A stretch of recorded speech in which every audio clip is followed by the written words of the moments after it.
ഞാൻ വിളിച്ച് പറയാം.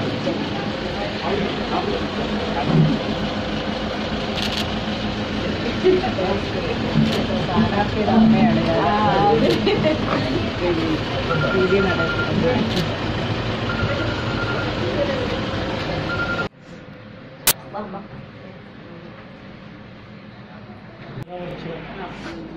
ജില്ലാ പ്രസിഡന്റായിരുന്നു. ഇപ്പോൾ BJP സ്റ്റേറ്റ് കൗൺസിൽ.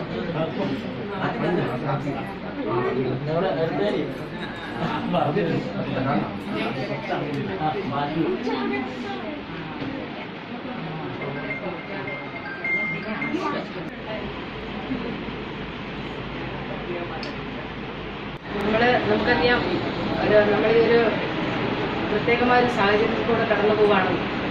കാരണം ഈ പ്രാവശ്യം നമ്മുടെ വയനാട് ലോക്സഭാ മണ്ഡലത്തിൻ്റെ ഇലക്ഷനെ സംബന്ധിച്ച് വളരെയധികം പ്രാധാന്യമുണ്ട്.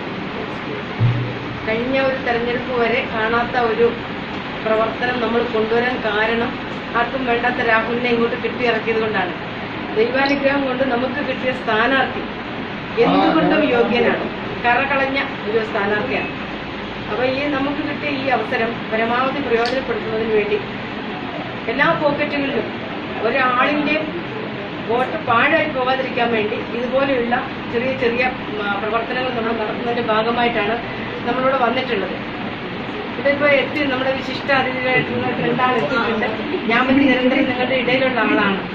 ഇത് നമ്മുടെ സ്ഥാനാർത്ഥിയുടെ അമ്മ. നിങ്ങളൊക്കെ TV-യിലൊക്കെ നേരത്തെ കണ്ടിട്ടുണ്ടാവും, പ്രീതി നടേശൻ. അമ്മയെ ഞാൻ ഇതിലേക്ക് സ്വാഗതം ചെയ്യുന്നു.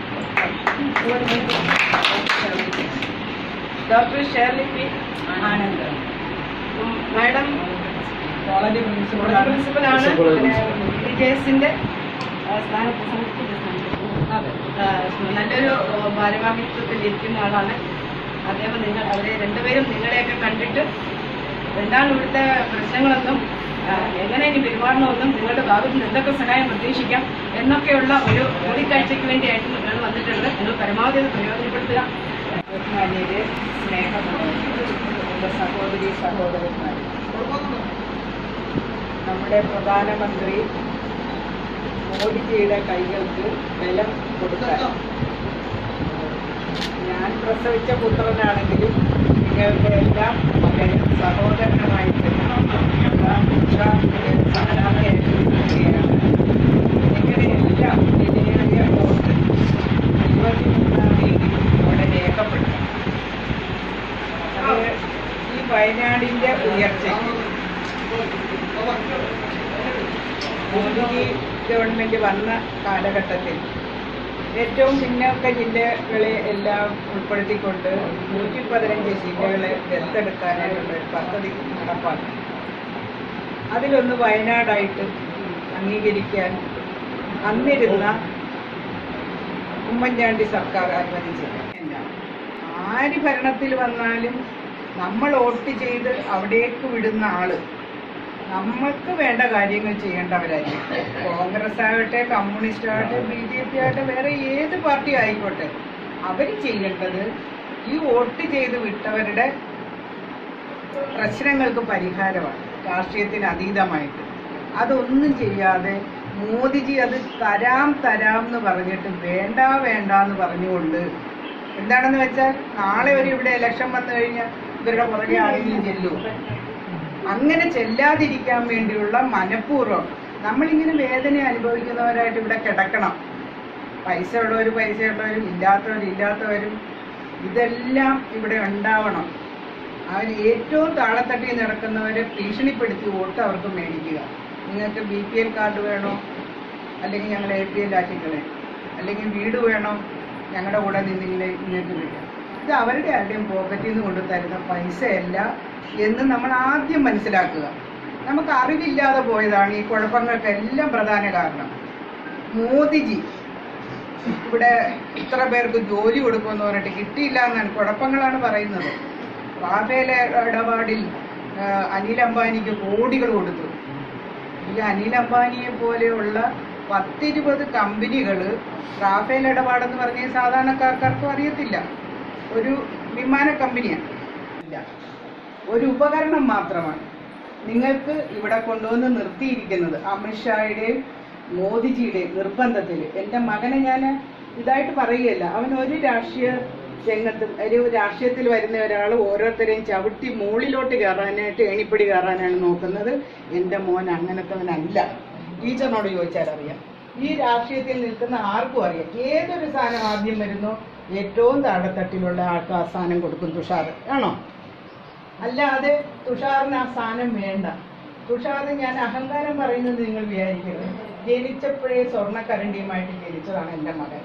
എൻ്റെ അപ്പൂപ്പന്മാർ, നടേശേട്ടൻ്റെ അപ്പൂപ്പന്മാർ സമ്പാദിക്കുക, ഞങ്ങൾ സമ്പാദിച്ചൊക്കെ എല്ലാം കള്ളപ്പണമാണ്, അല്ലെങ്കിൽ എന്താണ് SNDPO കട്ടെടുത്തതാണ് എന്നൊക്കെ നിങ്ങളോട് പറയുന്നു. അതെന്ത് വായിക്കോട്ടെ, ഇതെല്ലാം കേൾക്കുമ്പോഴും മോദിജിയെ പറ്റി പറയുമ്പോൾ എനിക്ക് മനസ്സിലാകും വെള്ളാപ്പള്ളിയെ എന്ന് പറയുന്ന ആ മനുഷ്യനെ പറയുന്ന അതിലും നികൃഷ്ടമായിട്ട് നമ്മുടെ മോദിജിയെ പറയുന്ന എന്താണെന്ന് വെച്ചാൽ എന്തോയൊക്കെ അദ്ദേഹം ചെയ്തു. എന്ത് മുഴുവൻ ചെയ്തെന്ന് ഞാൻ പറയുന്നില്ല. നോട്ട് നിരോധനത്തെ പറ്റിയാ പറയുന്നത്. കഴിഞ്ഞ വർഷം ഞങ്ങൾ ഒരു തീർത്ഥാടനം പോയി. അപ്പോൾ ഇപ്പൊ പ്രിയങ്ക വെള്ളം കുടിച്ചില്ലേ, ഗംഗാജലം. 50 വർഷങ്ങൾക്ക് മുമ്പ് ഞാൻ ആ ഗംഗയെ കണ്ടിട്ടുണ്ട്. ഞാൻ ജാമ്പുരി ഗൈഡായിരുന്നു. അവിടെ ഈ എന്താണ് സന്യാസിമാര് താമസിക്കുന്ന ആ ടെന്റിനകത്താണ് ഞങ്ങൾ അന്ന് താമസിച്ചത്. അറിയാവുന്നവരെ പോയി മണി മാനേജ് ചെയ്യേണ്ടത് എങ്ങനെയാണ്. അദ്ദേഹത്തിന് രാഷ്ട്രീയം അറിയാം, ഭക്തി അറിയാം, യോഗ അറിയാം. അത് നമ്മളെ പഠിപ്പിക്കുകയും ചെയ്യുന്നുണ്ട്. സത്യവും ധർമ്മവും നീതി എന്തൊക്കെയാണെന്ന് അദ്ദേഹം ഭാരതത്തിലെ ജനതയെ പഠിപ്പിച്ചുകൊണ്ടിരിക്കുകയാണ്. ഇതൊക്കെ ഭാരതത്തിൽ നേരത്തെ ഉണ്ടായിരുന്നതാണ്. അതൊക്കെ നമ്മൾ കൈമോശം പോയി നമ്മൾ പാശ്ചാത്യരുടെ പുറകെ പോയതിന്റെ ഫലമാണ്. ഇത് ചെയ്തപ്പോൾ ഇതിന്റെ കമ്മീഷൻ മുഴുവനും മോദിജിക്ക് മക്കളാരുമില്ല. മോദിജിക്കൊന്നും കൊടുക്കാനും ആരുമില്ല. മോദിജിക്ക് ഒരു അമ്മയുണ്ട്, പ്രായമുള്ള ഒരു അമ്മയുണ്ട്. എന്നാ എല്ലാ സുഖ സൗകര്യങ്ങളിലും ആ മന്ദിരത്തിൽ താമസിക്കാൻ അമ്മയ്ക്ക്. ഒരു ദിവസം മകൻ പ്രധാനമന്ത്രിയായിട്ടിരിക്കുന്ന ആ മന്ദിരത്തിൽ കൊണ്ടുവന്ന് കാണിച്ചിട്ട് അമ്മയെ തിരിച്ചു വിട്ടു. നേരാണോ? പിന്നെ അമ്മയെ നിർത്തിയിട്ടില്ല. ബന്ധുക്കൾ ആരോടില്ല. ഒരു കൈക്കൂലി മേടിക്കാൻ ആരുമില്ല. ഇത് ഇന്നത്തെ രാഷ്ട്രീയക്കാരെ നിങ്ങളൊന്ന് തിരിഞ്ഞു നോക്കുക. പണ്ട് നമ്മുടെ ഇവിടെ ഉണ്ടായിരുന്ന നേതാക്കന്മാർ, ഞാൻ പറയുമ്പോൾ നിങ്ങൾ ആരെയും കുറ്റം പറയുകയല്ല, ഞങ്ങളുടെ നാട്ടിലും അങ്ങനെ തന്നെ. കക്ഷത്തൊരു ഡയറിയും വെച്ച് നമ്മളെടുക്കൽ ഘോരഘോരം പ്രസംഗിച്ച് നടന്ന് മറതുണി ഉടുക്കാനില്ലാഞ്ഞവരും എന്താണ് ഭക്ഷണമില്ലാഞ്ഞവരും കോടീശ്വരന്മാരായി വലിയ വലിയ മാളികകൾ പണിത് താമസിക്കുമ്പോൾ ഞാൻ തന്നെ അതിശയിക്കും. ഇതെങ്ങനെ ഇത് എവിടെ നിന്ന് പൈസ വന്നവന്? ഒരു ജോലി ചെയ്തിട്ടില്ല, ഒരു കൃഷി ചെയ്തിട്ടില്ല, ഒരു വ്യവസായം ചെയ്തിട്ടില്ല, ഒന്നുമില്ല. മോദിജിക്ക് പ്രധാനമന്ത്രിയായിട്ട് വന്നപ്പോൾ ഒരു സൂട്ട് കേസ് ഉണ്ട്. ആ സൂട്ട് കേസ് തന്നെ അങ്ങോട്ട് കൊണ്ടുപോകാനുണ്ട്. അദ്ദേഹത്തിന് കിട്ടിയ എല്ലാ സമ്മാനങ്ങളും ലേലം വെച്ച് കിട്ടിയ പൈസ എന്തിനാണ് ഉപയോഗിച്ചതെന്ന് നമ്മൾ വായിച്ചു കൊടുക്കും. ഇങ്ങനെയുള്ള ഒരു മനുഷ്യനെ എന്തെല്ലാം പറയാമോ അതെല്ലാം പറയുകയാണ്. ഞാൻ നേരത്തെ പറഞ്ഞത്, നമ്മുടെ കുഞ്ഞുങ്ങൾ എഞ്ചിനീയറിംഗ് പാസ്സായി വന്നു കഴിഞ്ഞാൽ ഈ മേക്ക് ഇൻ ഇന്ത്യയുടെ ഇതായിട്ട് ഏതൊക്കെ കമ്പനികൾ റഫാലിൻ്റെ കോൺട്രാക്ട് എടുത്തിട്ടുണ്ടോ, ആ ഓരോ പാർട്സ് ഉണ്ടാക്കുന്നവർ എടുത്തിട്ടുണ്ടോ, അവർ ഓരോ ക്യാമ്പസിലും നടന്ന് ഇന്റർവ്യൂ നടത്തും. ആണോ ടീച്ചറെ? എനിക്ക് ടീച്ചറിനെ പറ്റി അത്രയൊന്നും വിദ്യാഭ്യാസത്തിൽ വലിയ അറിവൊന്നും ഇല്ലാത്ത ആളാണ് ഞാൻ. പക്ഷെ ഞാൻ വായിക്കും, ഞാനിത് മനസ്സിലാക്കും. ഓരോന്നും ഞാനത് എന്താണെന്ന് വെച്ചാൽ മോദിയെ പഠിക്കാൻ ഞാൻ ഒരുപാട് ശ്രമിക്കുന്നുണ്ട്. അതുകൊണ്ടാണ്. അപ്പോൾ എന്താണെന്ന് വെച്ചാൽ നെഹ്റു ഇരുന്ന കാലത്ത് എന്തെങ്കിലുമൊക്കെ നമുക്ക് ചെയ്തിട്ടുണ്ടെന്നല്ലാതെ ആ നെഹ്റു കുടുംബം നമുക്ക് പിന്നെ വന്നിട്ട് ചെയ്തിട്ടില്ല. ഇപ്പൊ കണ്ണല്ലാത്തതെല്ലാം പൊന്നാക്കാവെന്ന് പറഞ്ഞിട്ട് കുറെ പേര് വടക്കേ ഇന്ത്യയിൽ ഇങ്ങോട്ട് വന്നിട്ടുണ്ട്. നമ്മൾ ആ വാഗ്ദാനങ്ങളിൽ ഒന്നും ചെന്ന് വീടരുത്. ചെയ്തോളാം, കേന്ദ്ര ഗവൺമെന്റിന്റെ യാതൊരു സഹായവും നമുക്ക് ആവശ്യമില്ല എന്ന് പറഞ്ഞു. അത് കഴിഞ്ഞ് അടുത്ത നിയമസഭാ തെരഞ്ഞെടുപ്പ് വന്നപ്പോൾ CPM-കാര് ഭരണത്തിൽ വരികയും പിണറായി വിജയൻ ഗവൺമെന്റ് ഇവിടെ അധികാരമേൽക്കുകയും ചെയ്തു. അപ്പോഴും ഇത് നമ്മൾ ദത്തെടുക്കാൻ തയ്യാറാണ്. ഈ വയനാടിനുള്ള എല്ലാ പ്രശ്നങ്ങളും പരിഹരിക്കാം എന്ന് പറഞ്ഞപ്പോൾ അതിനും അവർക്ക് വേണ്ട. ഇതിനടുത്ത് കിടക്കുന്ന ഗുണ്ടൽപേട്ടയിൽ എനിക്ക് ഒരു 10-200 ഏക്കർ സ്ഥലമുണ്ട്. ഇപ്പോൾ കുറച്ച് സ്ഥലമൊക്കെ വിറ്റുപോയി. അവിടെ ഞങ്ങളൊരു തെങ്ങും തോപ്പുണ്ട്. 35 വർഷങ്ങൾക്ക് മുമ്പ് നമ്മൾ മേടിച്ചാണ്. ആ സമയത്ത് ആന വരുമായിരുന്നു. 100 കണക്കിന് തൈകൾ അവിടെ നിന്ന് ഞങ്ങൾക്ക് നഷ്ടപ്പെട്ടു. അപ്പോൾ അവിടുത്തെ കൃഷി ഓഫീസർ എന്നോട് പറഞ്ഞു, ചേച്ചി ഒരു കാര്യം ചെയ്യും, ഇലക്ട്രിക് ഫെൻസിങ് ചെയ്തു. ഞാൻ തെങ്ങൊന്നും പോകില്ല. അന്ന് എനിക്ക് 5-8 ലക്ഷം രൂപ മുടക്കിയാണ് ഞാനത് ചെയ്തു. പക്ഷെ ഇപ്പോൾ ഈ പറഞ്ഞതുപോലെ ആ ജില്ല അവർ കേന്ദ്ര ഗവൺമെന്റിന് വിട്ടുകൊടുത്തു. അവിടെ ആ എന്താണ് കാടിൻ്റെ അരികിലെല്ലാം മുള്ളുവേലി വെച്ചിട്ട് അതിനെല്ലാം ഫെൻസിങ് ഇട്ട് അവിടെയെല്ലാം കറണ്ട് ചെറുതായിട്ട് പാസ് ചെയ്യുമ്പോൾ ഈ മൃഗങ്ങൾ വന്നാൽ തൊടുമ്പോഴത്തേക്ക് അവർക്ക് ഷോക്ക് അടിക്കുന്നതാണ്. ഞങ്ങൾ തിരിച്ചു പോകും, നാട്ടിലേക്ക് വരുന്നില്ല. അങ്ങനെ ഞങ്ങളുടെ കൃഷിഭൂമിയെല്ലാം സംരക്ഷിക്കാനായിട്ട് സാധിക്കും. അവിടെ വരാൻ പറ്റാത്ത രീതിയിലൊക്കെ ഉണ്ടാക്കുകയും ഇത് ഞാൻ പറയുന്ന അനുഭവത്തെ ആയതുകൊണ്ട് ഞാൻ പറയുന്നത്. അപ്പോൾ അങ്ങനെ കേരള ഗവൺമെന്റ് രാഷ്ട്രീയം കളിക്കുക. ഇന്ന കള്ളത്തരങ്ങൾ നിങ്ങൾ പൊളിക്കണം. എന്റെ മകനല്ല നിങ്ങൾ വോട്ട് കൊടുക്കുന്നത്, നിങ്ങൾ അതാണ് മനസ്സിലാക്കേണ്ടത്. നല്ലൊരു മന്ത്രി അവിടെ ഇരിപ്പുണ്ട്. നമ്മളെ ഇത്രയും നാളും 5 വർഷം, പിന്നെ ഒരു മനുഷ്യനാണ്, എനിക്ക് കുറ്റം കാണും, ടീച്ചറിന് കാണും, എല്ലാം തികഞ്ഞൊരു മനുഷ്യനെ ഒരു അടുത്ത് ഇവിടെ ഇങ്ങോട്ട് കൊണ്ടുവരാനോ പറ്റില്ല. അവിടെ ചെന്ന് കഴിഞ്ഞപ്പോൾ അയാൾ പറയുന്നത് എന്തുവാ, അവിടെ ഇരിക്കുന്ന അയാൾക്ക് ഇംഗ്ലീഷൊന്നും അറിയത്തില്ല. വാട്ടർ, സോപ്പ്, ഹാൻഡ് വാഷ് എന്നാന്ന് വെച്ചാൽ വാഷ് ബേസിനകത്ത് വെള്ളമുണ്ട്, ഇവിടെ സോപ്പ് ഇരിപ്പുണ്ട്, നമ്മൾ കൈ കഴുകിയിട്ട് വേണം പുറത്തേക്ക് പോകാൻ. അവിടുത്തെ ആളുകൾക്ക് ഇതൊന്നും അറിയത്തില്ല. ഞങ്ങൾക്ക് ആദ്യം കേട്ടപ്പോൾ ചിരി വന്നു. നമ്മൾ ടോയ്ലറ്റിൽ പോയാൽ നമ്മൾ കൈ കഴുകും. അപ്പൊ എന്താണ്, അവര് ടോയ്ലറ്റ് പോലും കണ്ടിട്ടില്ല. നമ്മളിവിടെ ടിവിയിലൊക്കെ കണ്ടിട്ടുണ്ട്, ഇങ്ങനെ തലേ തുണിയിട്ട് ഇപ്പൊ നിങ്ങൾ ഇരിക്കണം. പക്ഷെ അപ്പിയിടാനോ ഒന്നിനോ രണ്ടിനോ പോകണമെന്നുണ്ടെങ്കിൽ വെളിമ്പ്രദേശത്ത് പോയി വേണം പെണ്ണുങ്ങളിരിക്കാൻ. അത് വെളുപ്പാങ്കാലം നോക്കണം, അല്ലെങ്കിൽ പാതിരാത്രി നോക്കണം. നമുക്ക് ഈ ഏത് സമയത്താണ് നമുക്ക് ടോയ്ലറ്റിൽ പോകേണ്ടതെന്ന് വെച്ചാൽ നമുക്ക് ഇവിടെ ടോയ്ലറ്റ് സൗകര്യമുണ്ട്, നമുക്ക് പോകാം. നിങ്ങളൊന്ന് അവിടുത്തെ സ്ത്രീകളെ പറ്റി ഒന്ന് ആലോചിച്ച് നോക്കും. പുഴുക്കളെ പോലാണ് അവരവിടെ ജീവിക്കുന്നത്. അതും കഴിഞ്ഞു ഞങ്ങൾ അമേഠിയിൽ കൂടെ ഞങ്ങൾക്ക് യാത്ര ചെയ്യാനായിട്ട്, തേയിലൊക്കെ ഞാൻ പോയെന്ന് പറഞ്ഞില്ലേ. അപ്പം നിങ്ങൾക്കറിയാം, മാപ്പ് എടുത്ത് നോക്കും, ഞങ്ങൾ അതുവഴിയാണ് പോകുന്നത്. നീണ്ട ക്യൂവിൽ കുടത്തിൽ ഇങ്ങനെ 3-4 കുടവും വെച്ചിട്ടുണ്ട്. പട്ടിണി പാവങ്ങൾ ഇങ്ങനെ പോവുകയാണ്, മുമ്പഴയുന്നത്. എന്താണ്, വെള്ളം, കറണ്ടില്ല. ഈ കണ്ണല്ലാത്തതെല്ലാം പൊന്നാക്കാമെന്നും പറഞ്ഞുകൊണ്ട് ഈ ഇവിടേക്ക് വരുന്ന അദ്ദേഹത്തിന്റെ പേര് ഞാൻ പറയുന്നില്ല, ആദ്യം കുറ്റം പറയില്ല. അപ്പൂപ്പൻ ഭരിച്ചു, അമ്മൂമ്മ ഭരിച്ചു, അപ്പൂപ്പനല്ല മുത്തച്ഛൻ, അമ്മൂമ്മ ഭരിച്ചു, അമ്മ ഭരിച്ചു, അച്ഛൻ ഭരിച്ചു, ഇപ്പം മകൻ ഭരിച്ചിട്ട് 5-10 വർഷം അവിടെ നിന്നു. ഒരു മാറ്റവും അവിടെ ഇല്ല. Made in Italy, made in Switzerland, made in China എന്ന് പറഞ്ഞുള്ള സാധനങ്ങളാണ് നമ്മൾ മേടിച്ചുകൊണ്ടിരിക്കുന്നത്. ഇപ്പോൾ മെയ്ഡ് ഇൻ ഇന്ത്യ എന്ന് പറഞ്ഞുകൊണ്ടാണ് വിദേശ രാജ്യങ്ങളിൽ സാധനങ്ങൾ മേടിക്കാൻ കിട്ടും. ഞാനൊരു കടയിൽ ചെന്ന് ഒരു സാധനം മേടിച്ചപ്പോൾ നല്ല തുണിത്തരം, അതെടുത്ത് വെച്ച് നോക്കിയപ്പോൾ എന്തോ മെയ്ഡ് ഇൻ ഇന്ത്യയാണ്. നമ്മുടെ ഇവിടെ അങ്ങനത്തെ ഒരു തുണി മെയ്ഡ് ഇൻ ഇന്ത്യയിലെ കിട്ടത്തില്ല. സൂപ്പറായിട്ടുള്ള ക്വാളിറ്റിയാണ് പുറത്തേക്ക് വിടുന്നത്. നമ്മുടെ ചൈനയിൽ നിന്ന് ഏറ്റവും മോശം സാധനം ഇവിടെ കൊണ്ടുവന്ന് മേടിച്ചിട്ടുള്ള ആളുകളാണ് ഞങ്ങൾ. ഹോട്ടലിലേക്ക് ഇതുപോലുള്ള ഫർണിച്ചർ മേടിച്ച് 2 ദിവസം ഇരുന്ന് കഴിയുമ്പോൾ അത് ഒടിഞ്ഞു പോകും. ഇതെല്ലാം അനുഭവസ്ഥരാണ്. ഇതെല്ലാം കമ്മീഷൻ മേടിച്ച് രാഷ്ട്രീയക്കാർ അവർക്ക് വേണ്ട സൗകര്യങ്ങൾ ചെയ്തു കൊടുക്കുകയാണ്. മോദിജി വന്നപ്പോൾ നമ്മുടെ കുഞ്ഞുങ്ങൾ തന്നെ ഇവിടെ ജോലി ചെയ്ത് അത് വലിയ ഇതാണ്. ഇപ്പോൾ നമ്മുടെ എതിർ സ്ഥാനാർത്ഥി ചോദിക്കുന്നത് മോദിജി കൊടുക്കാമെന്ന് പറഞ്ഞ പണി എന്തിയെന്ന്. മോദിജിക്ക് ഒരു വ്യവസായവും ഇല്ല, ഒരു സമ്പത്തും ഇല്ല. ഇതിങ്ങനെ വന്നപ്പോൾ ഈ റഫാൽ ഇടപാടിൽ അതിൻ്റെ പാർട്സ് ആണ് ഉണ്ടാക്കുന്നത്. നിങ്ങൾ മനസ്സിലാക്കുക, ഒരു ടോയ് ഉണ്ടാക്കണമെങ്കിൽ അതിൻ്റെ ടയർ വേണം, ചിറക് വേണം. അത് ഓരോരുത്തർ ഓരോ കമ്പനിക്കാർ ചെയ്യുകയാണ്. അതിൽ ഒരു കമ്പനിയാണ് ഈ അനിൽ അംബാനിയുടെ ഈ വ്യവസായികളെ എല്ലാവരെയും കൊണ്ടുപോയിരുന്നു എന്നുള്ള സത്യമാണ്. അപ്പോൾ മോദിജിക്ക് വ്യവസായം ചെയ്യാൻ അറിയത്തില്ല. മോനെ കാണുകയാണ്, മോൻ്റെ അമ്മയുടെ വ്യക്തിത്വം എനിക്കുണ്ട്. പക്ഷേ ആരെ കുത്തിക്കൊല്ലാനോ വെട്ടിക്കൊല്ലാനോ ഇതിന് പ്രതികാരം ചെയ്യാൻ നിങ്ങൾ തുനിയരുത്. അത് പാർട്ടി വേറെയാണെങ്കിലും അതൊരു അമ്മയുടെയും അച്ഛൻ്റെയും മകനാണ്. അല്ലെങ്കിൽ ഒരു ഭാര്യ അവനെ കാത്തിരിപ്പുണ്ട്. നിങ്ങളൊന്നും ചെയ്യരുത്. 23-ാം തീയതി വരെയെന്നല്ല ഞാൻ പറഞ്ഞു, പിന്നെ അവർക്ക് ദൈവം കൊടുത്തോളും, നമ്മളൊന്നും ചെയ്യേണ്ട. ഓന് വേണ്ട കാര്യങ്ങളൊക്കെ അവിടെ ഉണ്ട്. എല്ലാ കാര്യവും അന്വേഷിക്കാൻ ആളുണ്ട്. തുഷാർ വന്നിരുന്നു, അമ്മ വരണ്ട ഇത് പറഞ്ഞു. എനിക്കാണെങ്കിൽ ബ്ലഡ് കണ്ടാൽ തലകറങ്ങും. അന്നേരം പറഞ്ഞ് കൈയൊടിഞ്ഞു, അങ്ങനെയൊക്കെ ഇരിക്കുന്നു. ഇത് നമ്മള് കോൺഗ്രസ്സുകാരന്റെ മകനാണേലും കമ്മ്യൂണിസ്റ്റിന്റെ മകനാണേലും BJPയുടെ മകനാണേലും ഇതൊക്കെ ഒരമ്മ പെറ്റ മക്കളാണ്. നമ്മൾ ഏകോദര സഹോദരങ്ങളെ പോലെ ക്രിസ്ത്യാനിയാണേലും മുസ്ലിം ആണേലും ഹിന്ദു ആണേലും ജീവിക്കണം.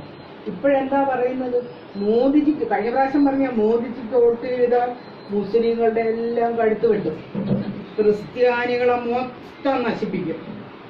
നിങ്ങളാരും പേപ്പർ വായിക്കണില്ലേ? പാലമുണ്ട്, അതിന്റെ മുകളിൽ പോയി നിന്നുകൊണ്ട് അവൻ ജോലി ചെയ്യുന്ന അവനിങ്ങനെ കൈ കാണിച്ച് ഞാൻ താമസിക്കുന്ന സ്ഥലം ഇതാണ് കണ്ടോളാൻ പറയും, ഒരു വെള്ളത്തുണി വെച്ചിട്ട്. അതിന്റെ ആ പാലം കഴിഞ്ഞ് അപ്പുറത്താണ് അവൻ താമസിക്കുന്നത്. പക്ഷെ ഞാൻ സഹോദരിയായി എനിക്ക് പാലത്തെ കൂടെ കിടന്ന് അപ്പുറത്തോട്ട് പോകാൻ പറ്റിയില്ല, എനിക്ക് വിസയും കിട്ടത്തില്ല. അഥവാ വിസ തന്ന് ഞാൻ അവിടെ ചെന്നാൽ മുസ്ലിം സഹോദരികൾ ഇടുന്ന ആ പർദ്ദ ഇട്ട് ഈ കണ്ണ് മാത്രം കാണിച്ചുകൊണ്ട് ഞാൻ അവിടെ ചെല്ലണം. അത് കാരണം ഞാൻ വിസയ്ക്കൊന്നും അപ്ലൈ ചെയ്തില്ല.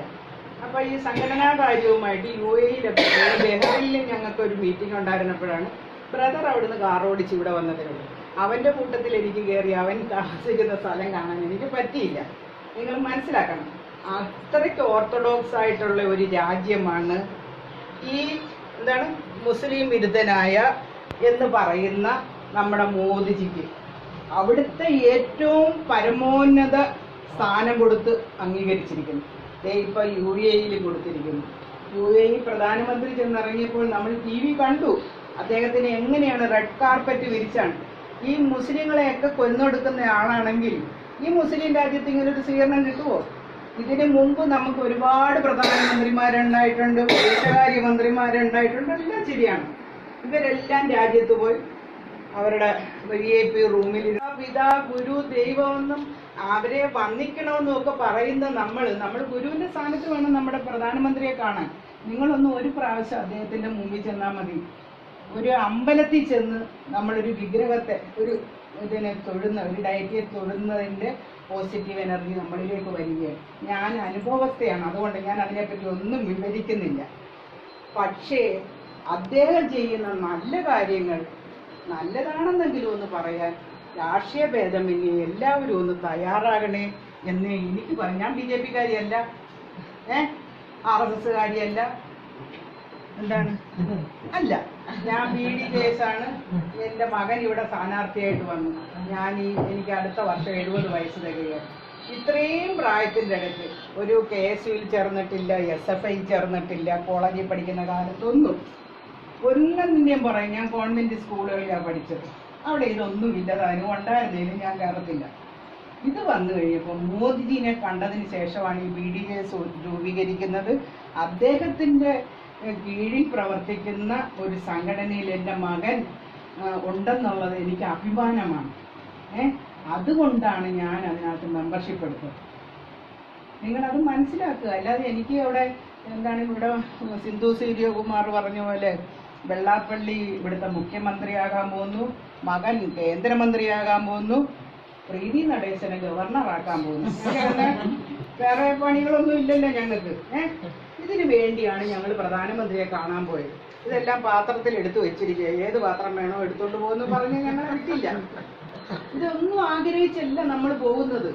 ഇപ്പൊ ഒരു പ്രസംഗം നടത്തുന്നുണ്ട്, തുഷാർ ജയിച്ചാലും തോറ്റാലും മന്ത്രിയാണ്. അല്ല, ജയിച്ചു ചെല്ലണം. ജയിച്ചവിടെ ചെന്നെങ്കിൽ മാത്രമേ ഉള്ളൂ. അല്ലാതെ നമ്മൾ ഇവിടുന്ന് അങ്ങോട്ട് കയറി ചെന്നാൽ ഈ നമുക്കെതിരെ നിൽക്കുന്നവനെ തോപ്പിച്ച് അവിടെ ചെന്നെങ്കിൽ എൻ്റെ മകന് അഭിമാനമുള്ളൂ. നിങ്ങളും അങ്ങനെ തന്നെയാണ് വിശ്വസിക്കുന്നതെന്നാണ് എൻ്റെ ഇത്. ഇന്നലെ എൻ്റെ മകന് 4 പോലീസുകാരുടെ സംരക്ഷണ ഉണ്ടായിരുന്നു. ഇവിടുത്തെ കേരള ഗവൺമെന്റിന്റെ അല്ല, എല്ലാവരും നോക്കി നിന്നു. അവരുടെ സംരക്ഷണയിൽ അവന്റെ ജീവൻ രക്ഷിച്ചുന്നുണ്ട്. പക്ഷെ 8 പേരെ ആശുപത്രിയിലാക്കിയപ്പോൾ ഞാൻ ഇന്ന് രാവിലെ അവരെ വിളിച്ചു, മോനെ ഞാൻ ഇന്നലെ അവിടെ ഉണ്ടായിരുന്നു, പിന്നെ നിലമ്പൂരുണ്ടായിരുന്നു, കാണാൻ വരാൻ പോയിട്ട് ആരും സമ്മതിച്ചില്ല, അമ്മ പോകണ്ട, എനിക്ക് സെക്യൂരിറ്റി ഇല്ല, അമ്മ പോകണ്ട, അമ്മ പോകുന്ന യാത്ര ചെയ്യുന്ന വണ്ടി ഏതാണെന്ന് നോട്ട് ചെയ്യും, അമ്മ എവിടെയെങ്കിലും പോകുമ്പോൾ പ്രശ്നങ്ങളുണ്ടാകും, അമ്മ ഇപ്പം വരണ്ട. അന്നേരം അവിടെ ഭയങ്കര മഴ, ഇടിമിന്നല്, കാരണം കുംഭമേള സമയം നടക്കാൻ പോകുന്നതിന് മുമ്പാണ് ഞങ്ങൾ ചെല്ലുന്നത്. അപ്പൊ ഈ പ്രാവശ്യം ആ നവംബർ മാസത്തിൽ ചെല്ലുമ്പോൾ എൻ്റെ കൂട്ടത്തിൽ വന്നവരോട് ഞാൻ പറഞ്ഞു, ഈ ത്രിവേണി അന്ന് കണ്ട ഗംഗ എങ്ങനെയായിരിക്കും അതിനകത്ത് ഇറങ്ങാൻ പറ്റുമോ എന്നറിയത്തില്ല, മുങ്ങി കുളിക്കണമെന്നൊക്കെയാണ് പറയുന്നതെന്ന് പറഞ്ഞു. അപ്പൊ ഞങ്ങൾ എൻ്റെ കൂടെ വന്ന ടീച്ചർ ഗൈഡിങ്ങിലെ ടീച്ചർ പറഞ്ഞു പ്രീതി പോയി ഒരു കുപ്പി വെള്ളം എടുത്തുകൊണ്ട് അന്നൊക്കെ ഈ പ്ലാസ്റ്റിക് ഇല്ല കുപ്പി ഒരു ഹോർലിക്സ് കുപ്പി വന്നിട്ട് പറഞ്ഞു അത് എടുത്തുകൊണ്ട് വരാൻ പറഞ്ഞു. ഞാൻ ഗംഗയിലേക്ക് ഓടിയാണ് പോകുന്നത്, ചെറിയ കുട്ടിയല്ലേ. അവിടെ ചെല്ലുന്നു, അതിൽ സ്പീഡിൽ ടീച്ചറിൻ്റെ അടുക്ക വരുന്നു. കുട്ടി വെള്ളം എന്ത് ചെയ്യും? ഞാൻ പറഞ്ഞു എൻ്റെ ടീച്ചറെ എനിക്ക് അതിനകത്ത് ഇറങ്ങാൻ പറ്റിയല്ല, എൻ്റെ ഈ കാല് കൊണ്ട് പോലും എനിക്ക് ചവിട്ടാൻ തോന്നി. കുട്ടി ഹിന്ദു ആണോ എന്നോട് ടീച്ചർ ചോദിക്കുക. ഞാനാണ്. അപ്പം ഗംഗ ആരാണെന്ന് അറിയത്തില്ല. ഗംഗാ മാതാവാണ് എനിക്കറിയാം. എന്നിട്ട് എന്തുകൊണ്ട് കുട്ടി അത് എടുത്തില്ല? ടീച്ചർ ഒന്ന് വന്ന് നോക്കുക അവിടെ എടുക്കാൻ പറ്റുമോ. ആ ഗംഗയിൽ നിന്ന് പിന്നെ ടീച്ചർ എന്നോട് പറഞ്ഞു അത് വെച്ച് ഞാനിങ്ങനെ കുളത്തിൽ നിന്നൊന്നും വെള്ളം കോരി എനിക്ക് ശീലമില്ല. അപ്പം ഞാനിങ്ങനെ നമുക്ക് എല്ലാ സെർവൻസും ഉണ്ട്, നമ്മളിതൊന്ന് കുടിക്കുക പോവുക ഇതൊക്കെ നമ്മൾ ചെറുതിലെ ചെയ്തിട്ടുണ്ട്. ടീച്ചർ പറഞ്ഞു ഇങ്ങനെ ഒന്ന് വെക്കുക, അപ്പം വെള്ളം എടുത്തുകൊണ്ട് വരാൻ പറഞ്ഞു. ഞാൻ അങ്ങനെ കൊടുത്തതൊക്കെ ഞങ്ങൾ ഈ പോകുന്ന വഴിക്ക് സംസാരിച്ച് ഇരിക്കുകയായിരുന്നു. അവിടെ ചെല്ലുമ്പോഴാണ് അർദ്ധകുംഭമേളയായിരുന്നു കഴിഞ്ഞ വർഷം. ടെൻറ്റുകളെല്ലാം ഉണ്ട്. അപ്പോൾ അവിടെ ഞങ്ങളുടെ കൂട്ടത്തിൽ വന്ന പൂജാരി എല്ലാം വിശദീകരിച്ച് തരും. അന്നേരം ഞാൻ ഇങ്ങോട്ട് വന്നപ്പോൾ ഇവരോട് പറഞ്ഞ കാര്യങ്ങളൊക്കെയാണ് ഇവർ പറയുന്നത്. അപ്പം ഗംഗയിലേക്ക് ചെന്നപ്പോൾ ഞാൻ ആ കുപ്പിയിലേക്ക് എടുത്താൽ നമ്മളിപ്പോൾ എടുക്കുന്ന കുപ്പിവെള്ളത്തിൽ കുടിക്കുന്ന വെള്ളമില്ലേ അതുപോലെ ശുദ്ധമായിട്ട് കിടക്കുകയാണ്. പിന്നെ ഒരു പൂജ നടത്തിയ കുറച്ച് പൂക്കൾ മാത്രമേ അവിടെ കിടപ്പുണ്ട്, അത് അങ്ങ് കിടക്കുകയാണ്. നമ്മൾ ബോട്ടിൽ പോയിട്ട് വേണം പിതൃപൂജ എല്ലാം ചെയ്ത് അവിടെ എല്ലാം സമർപ്പിച്ച് നമ്മൾ വരേണ്ടത്. എനിക്ക് വലിയ അതിശയം തോന്നി. അപ്പോൾ അദ്ദേഹം പറയുകയാണ്, ആ ബോട്ടുകാരൻ പറയുകയാണ്, ഇത് മോദിജി വന്നതിന് ശേഷമാണ് ഇതിങ്ങനെ ആയത്. അത് എനിക്ക് അതിശയമാണ്, എൻ്റെ കണ്ണുകൊണ്ട് ഞാൻ കണ്ടതാണ്. അതാണ് നിങ്ങൾ മനസ്സിലാക്കേണ്ടത്. ആരെന്ത് പറഞ്ഞാലും നമ്മൾ വിശ്വസിക്കരുത്. ചെന്ന് നമ്മുടെ കണ്ണുകൊണ്ട് നമ്മൾ കണ്ടതിന് ശേഷമേ ഇത് വിശ്വസിക്കാവുള്ളൂ. പറയാൻ സ്മൃതി ഇറാനി എന്ന് പറയുന്ന നമ്മുടെ സഹോദരി അവിടെ വന്നു. അവിടെ ജനറേറ്റർ കൊണ്ടുവന്ന് വെച്ചുകൊണ്ട് ഉറി എന്ന് പറയുന്ന ഒരു സിനിമ കാണിക്കാനല്ല ഞാൻ പറയുന്നത്, രാജ്യസ്നേഹം വളർത്താനായിട്ട്. ഞാൻ വർഷങ്ങൾക്ക് മുമ്പ് കാശ്മീരിൽ പോയപ്പോൾ ഇതുപോലെ മലകളിൽ ഇവിടെ ഒരു കടൽ നിൽക്കുന്നു, അപ്പുറത്തൊരു പട്ടാളക്കാരൻ നിൽക്കുന്നു, മോളിൽ നിൽക്കുന്നു. 3 ടിഫിൻ കാരിയർ ഇവിടെ കൊണ്ടുവന്ന് വെച്ച് ഈ താഴെ നിൽക്കുന്ന മലയാളിയായിരുന്നു. നടേശേട്ടനെ എന്നെയും കണ്ടപ്പോൾ വെള്ളാപ്പള്ളി എന്ന് വിളിച്ച് ഞങ്ങൾ അവിടെ ചെന്നു. അപ്പം നടേശ്വരൻ പറഞ്ഞു ഈ കാശ്മീരി വന്നിട്ട് എന്നെ അറിയുന്നവരുണ്ടോ? അയ്യോ സാറേ ഞാൻ ഇന്ന യൂണിയനിലുള്ള ആളാണ് എന്ന് പറഞ്ഞു അവൻ. ഞാൻ അന്നേരം അദ്ദേഹത്തിനോട് ചോദിച്ചത് എന്തിനാ ഈ മൂന്ന് ടൈമിൽ കഴിക്കാനുള്ള ഭക്ഷണം രാവിലെ കൊണ്ടുവന്ന് വെക്കുന്നു എന്നാണ് ഞാൻ മനസ്സിലാക്കിയത്. ഇത് ചേച്ചിക്ക് കാണാൻ പാടില്ലാഞ്ഞിട്ടാണ് അടുത്ത ഇത് മോളിൽ ഇങ്ങനെ 3 സ്ഥലത്ത് പട്ടാളക്കാർ നിൽക്കുകയാണ്. 100 മീറ്റർ ഇടവിട്ട് കാശ്മീരിനെ സംരക്ഷിക്കാൻ. അപ്പോഴാണ് പണ്ട് ഞാൻ വിചാരിക്കുന്നത് എന്തോ ജോലിയില്ലാഞ്ഞിട്ട് പട്ടാളത്തിൽ പോയി അവര് കാശ് സമ്പാദിക്കാൻ പോകുന്നു എന്നാണ് ഞാൻ മനസ്സിലാക്കിയിരുന്നത്. എൻ്റെ തെറ്റിദ്ധാരണ നിങ്ങളോട് പറയുകയാണ്. എനിക്ക് അത്രയ്ക്കുള്ള അറിവേയുള്ളായിരുന്നു. ഇത് കണ്ടു കഴിഞ്ഞപ്പോഴാണ് നമ്മുടെ ഭടന്മാരാരാണെന്നും നമ്മൾ ഈ തെക്കേ ഇന്ത്യയിൽ വന്ന് കിടന്ന് നമ്മൾ സുരക്ഷിതരായിട്ട് കിടക്കുന്ന എന്താണെന്നും ഇങ്ങനെയുള്ള പട്ടാളക്കാരും നമ്മുടെ എന്തിനാണ് ഇവരിങ്ങനെ പോയി കഷ്ടപ്പെടുന്നതെന്നൊക്കെ നമ്മൾ വിചാരിച്ചു. മഞ്ഞ് മലകളാണ് അങ്ങ് നിൽക്കുന്നത്. നമ്മളിവിടെ നമ്മൾ തണുത്തിട്ട് നമുക്ക് നിൽക്കാൻ വയ്യ. നമ്മൾ സ്വെറ്റർ ഇട്ടിട്ടുണ്ട്, എല്ലാം ഇട്ടിട്ടുണ്ട്, പക്ഷെ നമുക്ക് തണുത്തിട്ട് പടി ഗ്ലൗസ് എല്ലാം ഇട്ടാണ് നിൽക്കുന്നത്. അവിടെയാണ് ഇവർ അനങ്ങാതെ നിൽക്കുകയാണ്, ശ്വാസം വിടാതെ നമ്മളെ സംരക്ഷിച്ചുകൊണ്ട് നിൽക്കുകയാണ്.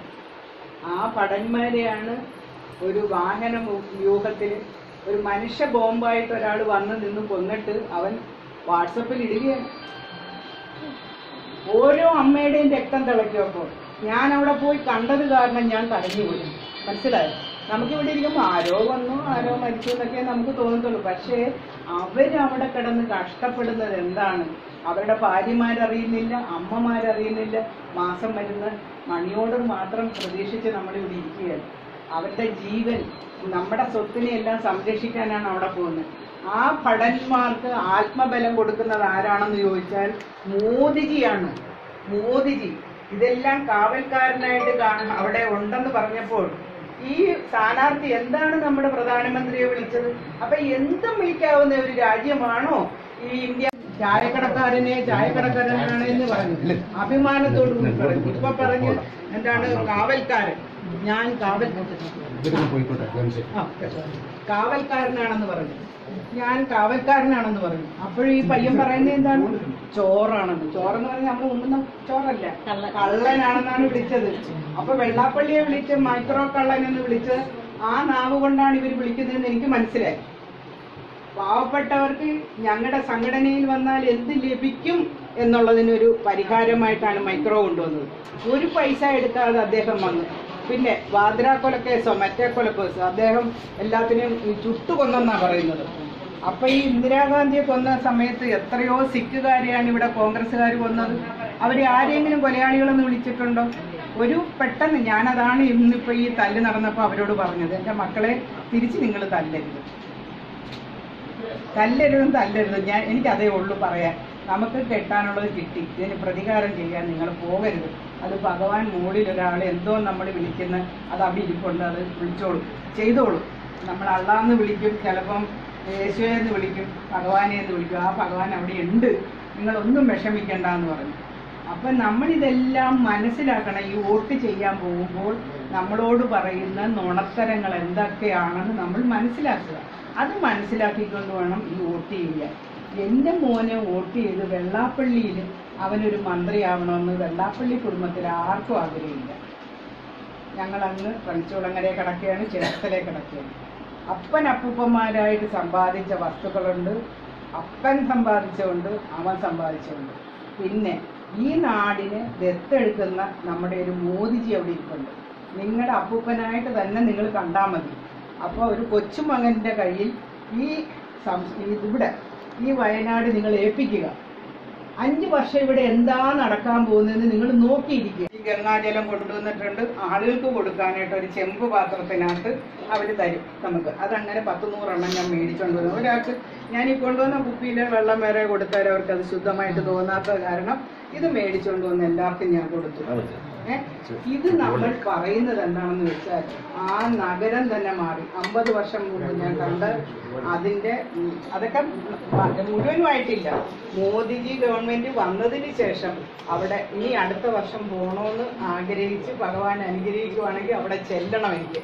അതിനുവേണ്ടി നിൽക്കുക. റോഡുകളെല്ലാം എന്താണ് 8 വരിപ്പാത അങ്ങനെ പോവുകയാണ്. നമ്മൾ 500 കിലോമീറ്റർ 5-6 മണിക്കൂർ കൊണ്ട് ഞങ്ങൾ എത്തി ഗയയിലേക്ക്.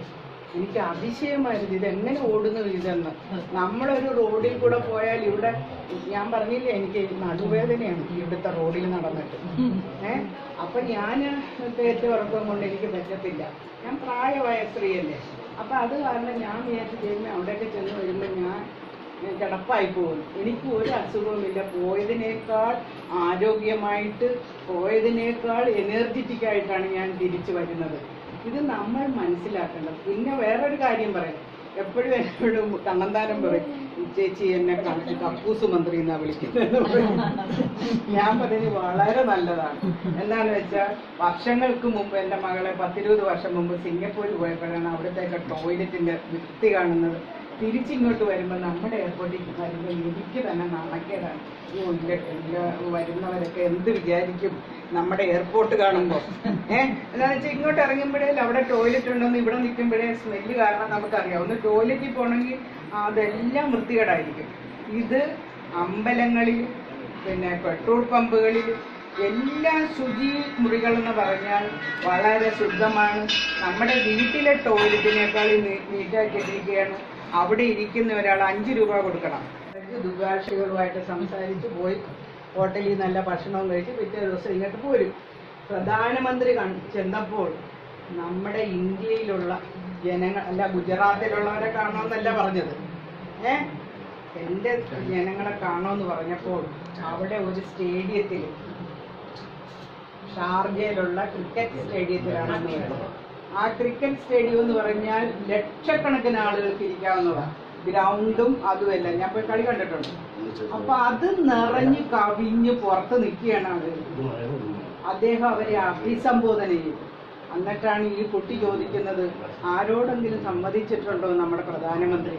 ഇത്രയും പേരോടാണ് സമ്മതിച്ചത്.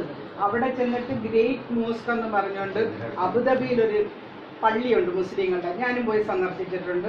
ഈ പറയുന്ന കുപ്പായം ഇട്ട് വേണം നമുക്ക് അവിടെ കയറാൻ.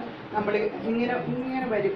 നമ്മുടെ ഈ കുപ്പായം ഡ്രൈ വാഷ് ചെയ്ത് ഒരു പ്ലാസ്റ്റിക് കവറിനകത്താണ് വരുന്നത്. ഒരെണ്ണം എടുത്ത് നമ്മൾ ഇടുക. ഈ അമ്പല സന്ദർശനമൊക്കെ അല്ല പള്ളി സന്ദർശനമൊക്കെ കഴിഞ്ഞ് വരുമ്പോൾ ഒരു ബാസ്ക്കറ്റിലേക്ക് ഇടുക. ആ ഉടുപ്പങ്ങ് താഴേക്ക് പോകും, നേരെ വാഷിംഗ് മെഷീനകത്തോട്ട് പോകും, കഴുകി പിന്നെ ഇങ്ങനെ അവിടെയാണ് നമ്മുടെ മോദിജി കൊണ്ട്. അന്നാ മുസ്ലിം പള്ളിയാണ്, ഞങ്ങൾ സന്ദർശിക്കുന്നില്ല. ഞാൻ അവിടെ ചെന്നപ്പോൾ അവിടുത്തെ ഒരു ആൾ എന്നോട് വന്ന് പറഞ്ഞു, അമ്മ ഒരു കാര്യം ചെയ്യും, 3 കാര്യം ഈ പള്ളിയിലിരുന്ന് പ്രാർത്ഥിച്ചാൽ മതി, അത് സാധിക്കുമെന്ന്. അപ്പൊ അത്രയും എനിക്ക് ചെയ്യാൻ സാധിച്ച എന്താന്ന് വെച്ചാൽ, ഭഗവാൻ, ക്രിസ്തു, ഭള്ള, ശ്രീ പരമേശ്വരൻ, ശ്രീകൃഷ്ണൻ എന്നീ പേരോതി നിന്നെ വാഴ്ത്തുന്നു മനുഷ്യർ, എല്ലാം ഭഗവാൻ ഒരാളെന്ന് ഞങ്ങൾക്കൊക്കെ അറിയില്ല. ഈ ഒരു പ്രാർത്ഥനയാണ് എൻ്റെ അച്ഛനും അമ്മയും എന്നെ പഠിപ്പിച്ചത്. അതിൽ അധിഷ്ഠിതമായിട്ട് തന്നെ ജീവിതം നയിക്കുന്ന ഒരു വ്യക്തിയാണ് ഞാൻ. ഞങ്ങളെ പറ്റിയും പറയുന്നുണ്ട്, ജനറൽ സെക്രട്ടറിയെ പറ്റിയും പറയും, എൻ്റെ ഭർത്താവിനെ പറ്റിയും പറയും മുസ്ലിങ്ങൾക്ക് വിരോധിയാണെന്ന്. അല്ലേ അല്ല. അപ്പോഴിതെല്ലാം ഞാൻ മോദിജിയെ പഠിക്കുന്നത് എൻ്റെ ഭർത്താവിലൂടെയാണ്.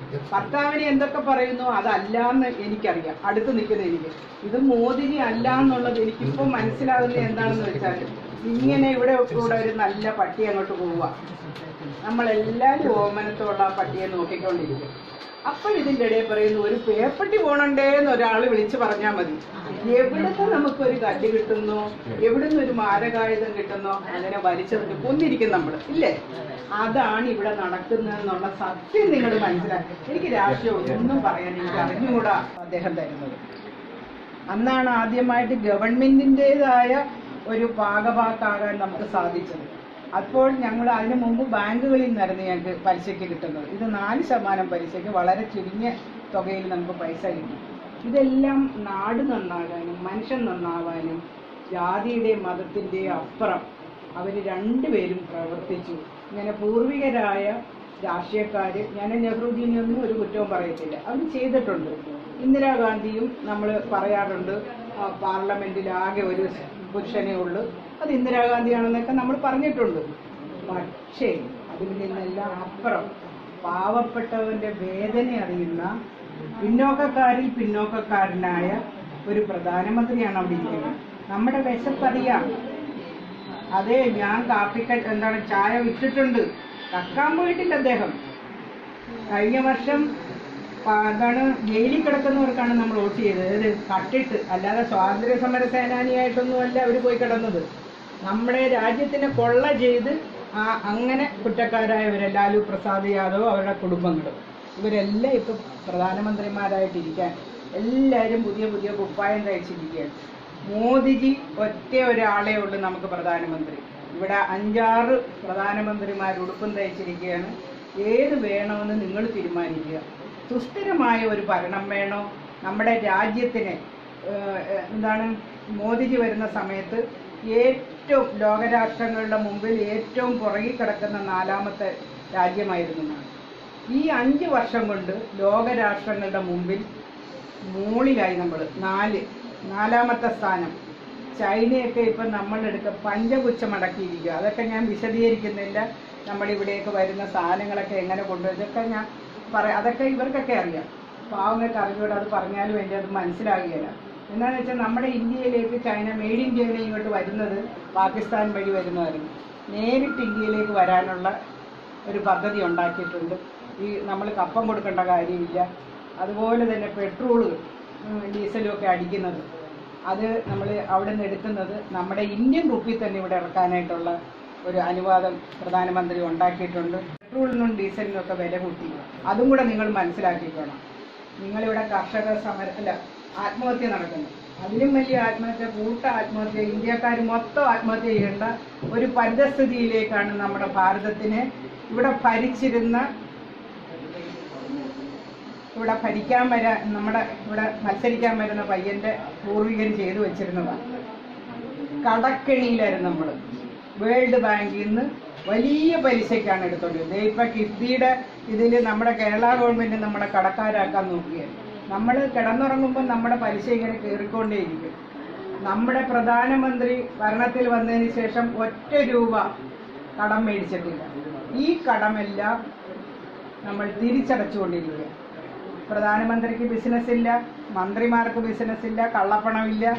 അവരെങ്ങനെയാണ് നിങ്ങൾക്കാർക്കും കാറില്ലാത്തവർക്ക് ആർക്കും വിഷമിക്കണ്ട.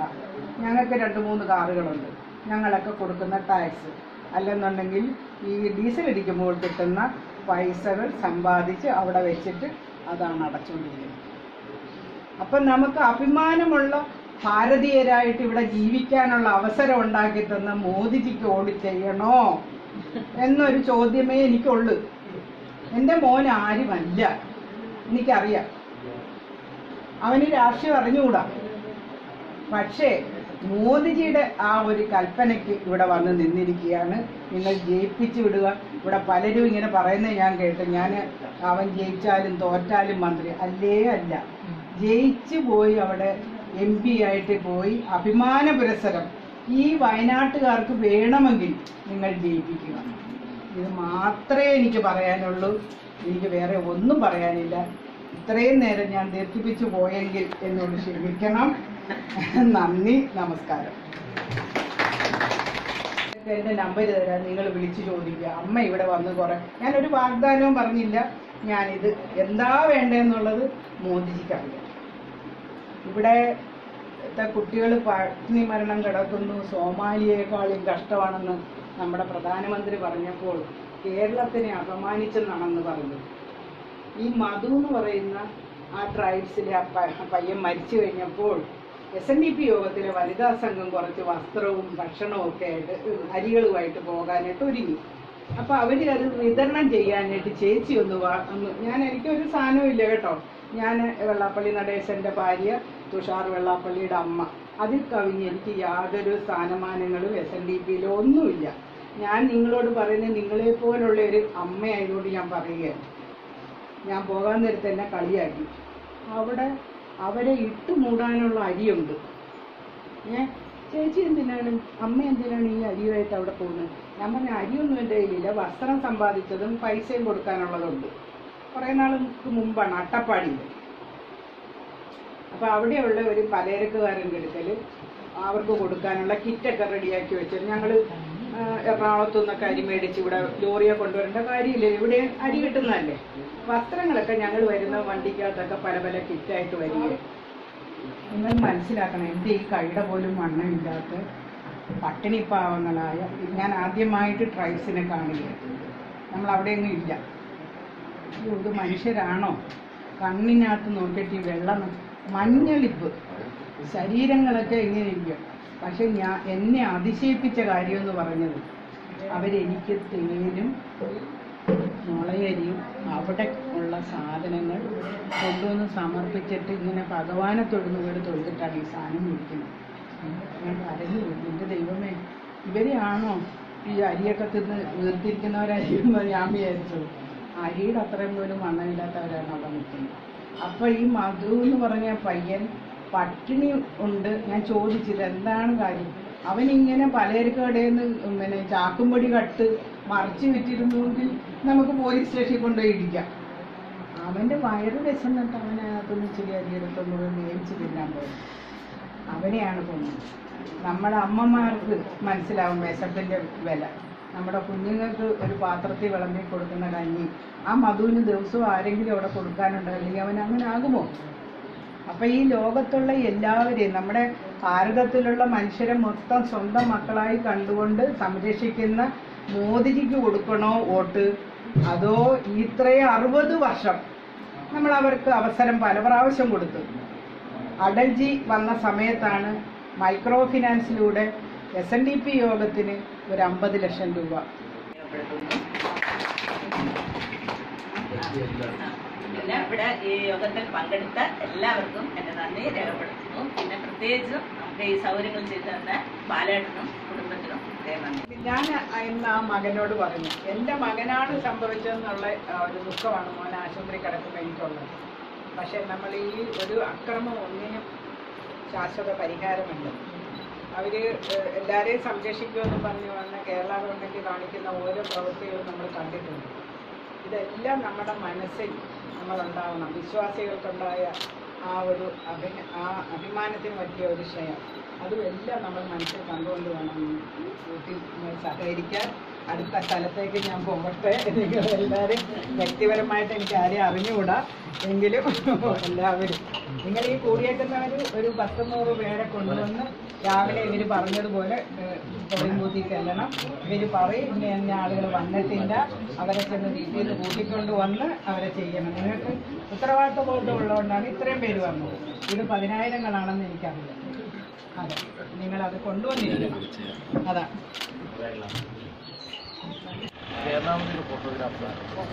ഹോട്ടലിലൊക്കെ തിരക്കിയിട്ട് ഒന്നുപോലും കിട്ടി. ഞാൻ എന്റെ സ്വന്തം റിസ്കിൽ 110 കോപ്പി ഉണ്ടാക്കി കൊടുത്തില്ല.